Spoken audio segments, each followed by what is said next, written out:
Everyone, so welcome back to your channel knowledge nation. Hopefully आप सभी बहुत अच्छे हैं, साथ ही अपकमिंग एग्जाम्स की प्रिपरेशन बहुत अच्छे से कर रहे होंगे। तो जैसा कि हम सभी जानते हैं कि मई मंथ से नोटिफिकेशन आना शुरू हो जाएंगे और फिर लगातार बैक टू बैक कोई ना कोई नोटिफिकेशन हमें देखने को मिलेगा।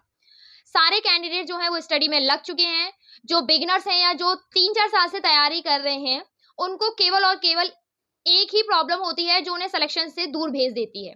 खासकर जो बिगिनर्स है वो इस बात को बिल्कुल रिलेट कर सकते हैं कि जब आप इंग्लिश की तैयारी करते हैं तो आपको कहीं ना कहीं प्रॉब्लम होती है, और जो ऑलरेडी प्रिपरेशन कर चुके हैं उन्हें भी कभी कभी बीच बीच में प्रॉब्लम आती रहती है अगर हम प्रैक्टिस करना छोड़ देते हैं। बिकॉज इंग्लिश एक ऐसा सब्जेक्ट है जिसको हम पढ़ लेते हैं, समझ भी लेते हैं, लेकिन जैसे ही एग्जाम में उसके क्वेश्चंस आते हैं तो माइंड काम करना बंद कर देता है। आरसी सॉल्विंग नहीं होता है, पैराग्राफ रीड कर लेते हैं लेकिन पता ही नहीं चलता है कौन सा आंसर क्या था। एरर फाइंड आउट करने जाते हैं तो हमें हर सेंटेंस में एरर शो होने लगता है। जो हमारे वर्ड स्वैपिंग के क्वेश्चंस होते हैं उसमें हम गड़बड़ कर देते हैं। क्यों? क्योंकि हमारी लैक ऑफ प्रैक्टिस होती है। हमें ये सब्जेक्ट पसंद नहीं है या इसमें स्कोर कम आता है तो हम इसको ज्यादा पढ़ते नहीं है, जिसकी वजह से ये और वीक होता जाता है।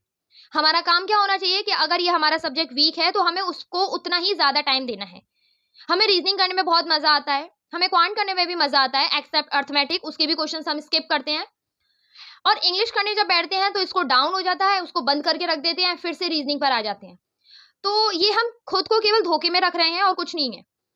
क्या ऐसा पॉसिबल है कि क्वांट और रीजनिंग के बेस पर आप सिलेक्शन ले सकते हैं? बैंकिंग फील्ड में तो बिल्कुल भी नहीं ले सकते, क्योंकि अगर आप आरआरबी की भी तैयारी कर रहे हैं तो उसके मेंस में भी इंग्लिश पूछी जाती है।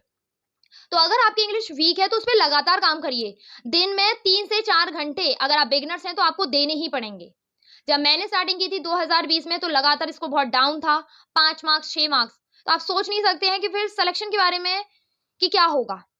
5-6 मार्क्स से तो सिलेक्शन नहीं हो सकता है ना, लेकिन लगातार प्रैक्टिस करने से वही मार्क्स 20, 25, 28, 27 तक पहुंच सकते हैं, लेकिन वो केवल और केवल मेहनत से। और ये वही टाइम है कि जब हमें प्रैक्टिस करनी है, बिकॉज नोटिफिकेशन के बाद इतना टाइम नहीं मिलेगा। तो जो कैंडिडेट्स कई सालों से तैयारी कर रहे हैं वो जरूर कमेंट करके बताएं कि उन्होंने अपनी इंग्लिश को कैसे इंप्रूव किया है, जिससे कि बाकी कैंडिडेट्स को हेल्प मिल सके। जो पहली बार चैनल पर विजिट कर रहे हैं, अगर अभी तक चैनल को सब्सक्राइब नहीं किया तो चैनल को जरूर सब्सक्राइब करें। एंड अगर आपका कोई भी डाउट है, क्वेरी है, तो कमेंट करके जरूर पूछें।